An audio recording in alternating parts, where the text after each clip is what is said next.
don't know me, my name is Juliane and I'm in 10th grade and I go to Brandywine High School.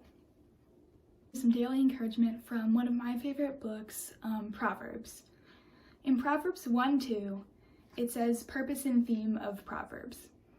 The Proverbs of Solomon, son of David, king of Israel, for gaining wisdom and instruction, for understanding words of insight, for receiving instruction in prudent behavior, doing what is right and just and fair. It goes on and explains a few more reasons why Solomon wrote this book.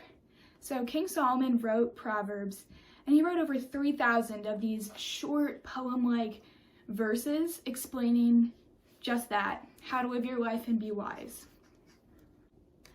Most of them are about a sentence or two long and give really good instruction and reminders for us in our daily life about how to include God and what we should and shouldn't be doing. In Proverbs 19, and 20, it reads, a hot-tempered person must pay the penalty, rescue them, and you have to do it again. Listen to the advice and accept discipline, and at the end you will be counted among the wise. 21. Many are the plans in a person's heart, but it is the Lord's purpose that prevails. All three of these are something that personally I can apply to my life, and I bet you can too. A hot-tempered person, I definitely lose my temper sometimes. And we all know right now, you've heard it over and over again, God's plans aren't working out. God's plan is working out, and our plans aren't right now. A lot of us have things canceled that we miss. A lot of us are missing our friends, or some of our extended family. But this is a perfect reminder that the Lord's purpose will prevail. From this pandemic, we've seen the best of humanity and the worst of humanity. We've seen people doing awful things. We've seen people being greedy and selfish, but we've also seen people bringing out the best in humanity, helping others, going grocery shopping, making signs and drawing on the sidewalk, even our church services on Sundays on Facebook. In Proverbs 21, it says, in the Lord's hand, the king's heart is a stream of water, and that he channels toward all who please him. A person may think their own ways are right, but the Lord weighs the heart. To do what is right and just is more acceptable to the Lord than sacrifice. Now, this is a really good reminder to us that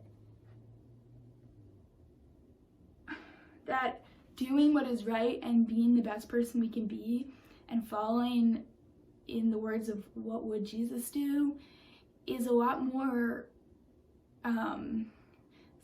exciting to God than sacrificing all these things and saying, now are you happy? One final proverb I wanted to share with you guys this morning is from Proverbs 14, verses 5 and 6, and it says, an honest witness does not deceive, but a false witness pours out lies. The mocker seeks wisdom and finds none, but knowledge comes easily to the discerning. This is really, for me, it made me think about God and prayer and how knowledge comes easily to those who are discerning, which made me think about how I have to sometimes rethink how I'm wording my prayer to God. And it's not just that I need this right now, because we all know that God has a plan and a purpose. It's more of a request to him and thanksgiving, just thanking God for all that I'm thankful for. I just wanted to add that these proverbs are great for putting on sticky notes and putting in your room, in your backpack, in your wallet, maybe one on your laptop for when you're doing your schoolwork, one for your bathroom, one for your bed. Dear God, I just want to thank you for this time that I had to, and the opportunity I had to share something encouragement with my church today. And I just want to pray that the people who hear this take it in and look in Proverbs to find what you put on their heart to include in their life during these troubling times where we are worried and we need you more than ever. In Jesus' name.